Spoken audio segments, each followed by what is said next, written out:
Hi all, it's Diane and I'm Lucky Gardenia, Dashboard Confessional, once again here in Walmart's parking lot. Made a quick dash to Joann's for a couple of things, and then why am I out even at this time today on a Monday is, for one, I'm out of bread.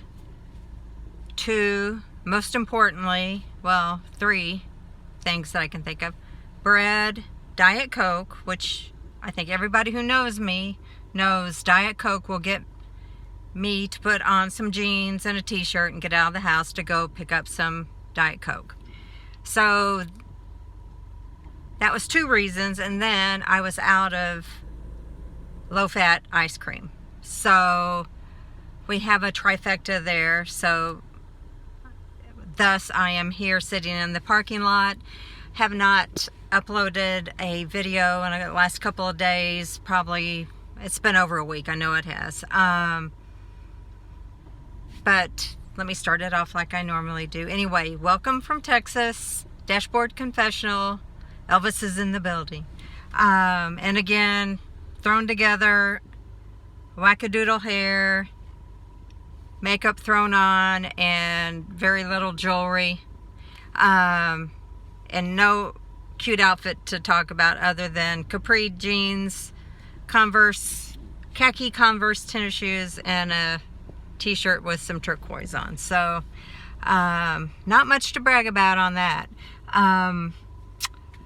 There was a couple things I wanted to update you on. The exciting news, I think last life update I had, it was midweek, probably before the gender reveal.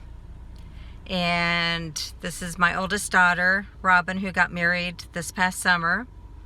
And finally at the time where, Lord knows, the ultrasound, sonogram, whatever they call it nowadays, light years beyond what it was 39 years ago. I had my two daughters in my early 20s. Robin's having her first child. She's going to be turning 38 in August. So quite a bit of time has come and gone since I've had them, and I'm going to have to catch up on all the baby things.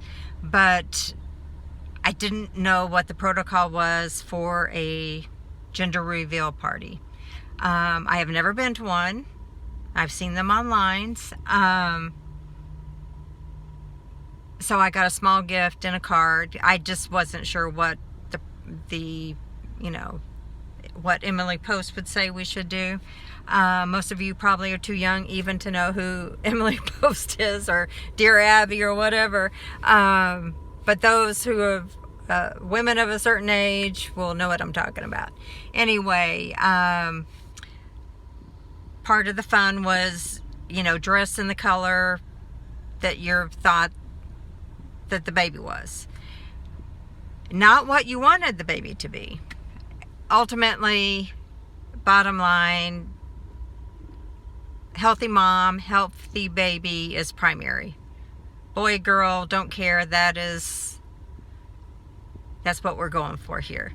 I wore blue. Everybody was, majority of the people who came to the party were in blue. There was two people who knew the outcome of the ultrasound, and that was Carlos's sister, Sonia, and she had, Carlos is a soccer player, so there was a soccer ball that he would kick, and it would reveal boy or girl. And then Jennifer, my youngest daughter, Robin's sister, did the cake. Her and Jennifer's and Robin's best friend, Dylan's sister, kind of like a daughter to me, Ange, out of Austin. They dealt with decorations and a beautiful cake. So Jen knew, which I didn't even know that she knew. I thought they were going to get it on a piece of paper, send it to the bakery or whatever, and But Sonia and Jen knew, and they kept their mouth shut, is all I got to say. Anyway, so I picked out something blue, and if you look at my pictures online, on Facebook or on Instagram, and there is a video. There is a video, so go check it out. Lucky Gardenia on Instagram. My name, Diane Rivera, on Facebook. You'll see the video of the reveal. And I had on blue, and when I put on my outfit together in my apartment, the top, the denim jean shirt that I had on, and the skirt, in my eyes, in the apartment, it matched. In the photos, it does not look like it matched. So I was cringing at every photo I saw, but I mean, that was not the primary purpose of, it wasn't like a modeling job or anything. So we'll just go with it. Anyway, I had on blue, but I had on, to be quite honest, I had a pink bra and panties on, because I was praying for a girl, but just had a feeling it was a boy. The heartbeat was under 150, and I know that's, kind of superstition or not really proven, that the rate of the heartbeat, higher for a girl, over 150, lower for a boy. My brother-in-law swears by it. So this last time when they did the sonogram, it dropped below 150. And so right before they did the big reveal, they had all the people that thought it was a boy take a picture, and then the few little dwindling people who thought it was a girl, a picture. And I'm like, if they had put down not what you think, but what are you pulling for, it would have been a different thing. So anyway, everybody's primed for the photo ops, and it's kind of like on the Dancing with the Stars or American Idol or any of these reality contest based things where it just seems like it's drawn out, and you're standing, and in your back of your mind, it's a healthy baby, but I am pulling for a girl, and it just took forever. It seemed like forever, which it wasn't. It just happened a split second, but it was like, just the air was just heavy with anticipation, is all I gotta say. You have to watch the video. And on Facebook, I think I may have 2 different videos. On Instagram, it has to be really short, so got it really clipped down. But so here, we're waiting. All the blues are on one side, a little bit of 2 or 3 or 4 pinkies, and lo and behold, it's a girl. It is a girl. You could have knocked the crowd over with a feather. I mean, it was just, when it came out pink, I just about had a heart attack. Right there, right then.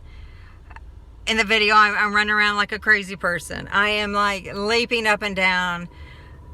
I'm over 60s, I'm 61, and I'm acting like a fool. I am just like out of the world thrilled.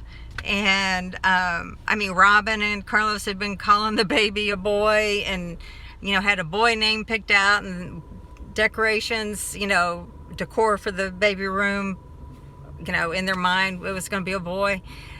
It's like, there's this one,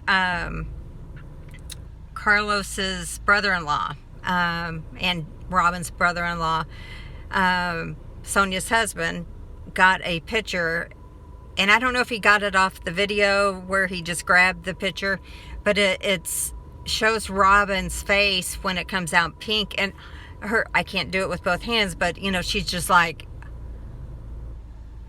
in shock, just like she can't believe it. And it reminded me of her wedding photos from almost a year ago. In about 3 weeks, it'll be a year ago, where when she was, it was just some great pictures of Robin, and very expressive. Lord knows who she gets that from.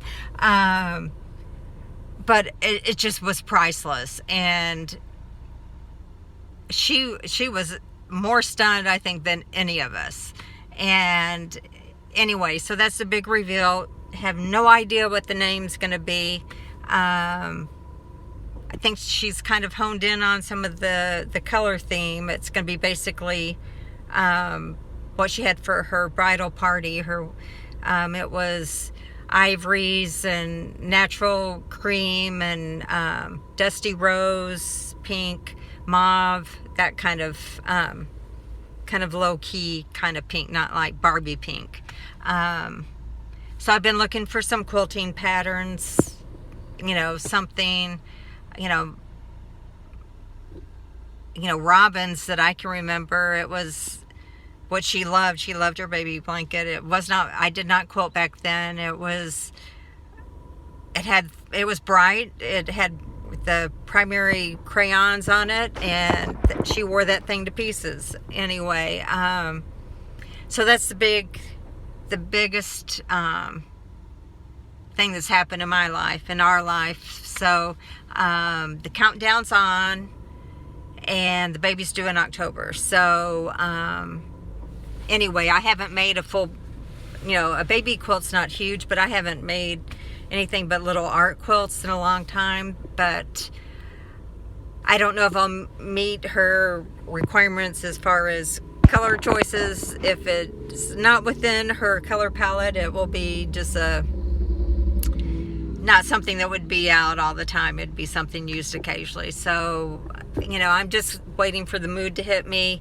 There was a site, it used to be Craftsy, and then I guess it had been taken over by another company called Blueprint, and they had some really good sales on quilt kits.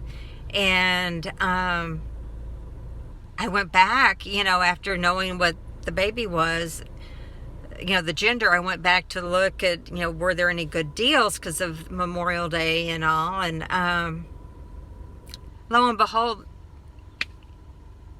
they're going out of business. I mean, last night at 10 o'clock was they shut down taking orders. That's how crazy it is. That's, I think we're going to see these ripple effects for a long, long time. But it was like, had I not gone back, I ordered a couple of things because it was just such a good deal, and it wasn't like you could wait and go back and get it at another time because they would be gone. Anyway, so I was all excited about to share some of the patterns and kits that I had ordered with y'all, and it's like for naught because you can't get them anymore, to my knowledge, unless somebody buys them out and is going to relaunch. And it's one of those interesting things where it's a platform that sells classes and patterns, and it's all online, and here they go out of business. Here you're thinking you can access this platform for years to come, and who would have ever played this out, that this would be happening. So everybody's rolling with the punches. I do have to show you, I did order a couple of face masks. One has come in the mail, and I'm sure I ordered some from a friend from the Pug Rescue who has moved out of state, but she is making face masks. I ordered 3 from her, but this one I got from Etsy. I don't know if you can see it, but it's got horses, and I swear you cannot breathe when you've got it on. And no one can understand what you're saying. You go up to the pharmacy and they can't even hear your birth date. So, gonna stop by the mailbox. I have not been out of the house in days. And, so, it's something when actually by my sleeping schedule is totally upside down, and I think I've told you I'll go days where I can't go to sleep and I'll be up over 24 hours and then I'll sleep for 12. So I should have been in bed by now, but it was like, okay, I got to go to the store. I talked to my sister Tracy, who is 18 months older than I am approximately. she is a godsend is all I gotta say. I love her to death. We chatted. She's an early riser, so I sent her a text saying, "Are you up?" Her husband Jay's like an early bird, like way early. I knew he'd be up, but you know, Tracy's retired. Yay for her. She's worked so hard, but I just had a blast talking to her. And oh, the other thing I was going to tell you about. I think I've talked about feeling like I was an empath because I feel things so deeply. I can't watch or listen to books that end unhappy or movies unhappy because I just feel like heaviness on me. And I'm pretty intuitive. I don't know, I just always felt like, you know, that could explain a lot. And I ran across a couple of YouTube videos, and one was like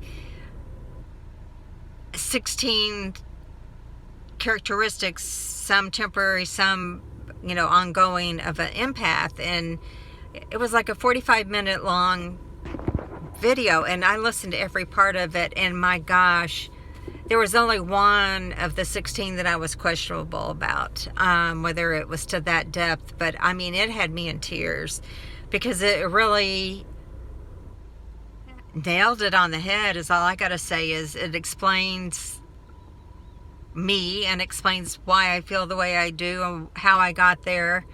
And some probably I'm born with, some, you know, I think I've talked about, you know, having a father at times that was a rageaholic, and I was pretty much the target of the recipient of that rage. And I was a highly sensitive child, which probably just egged him on, you know, made it worse. And repercussions from that happen, and some of it is, you know, you don't remember all your childhood or certain things, and Tracy's had to remind me.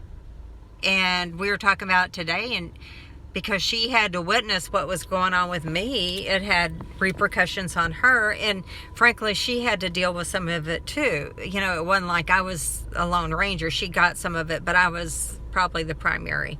And the funny thing is my dad and I were so much alike. I mean, we always had some passion. He always was learning something new, driven.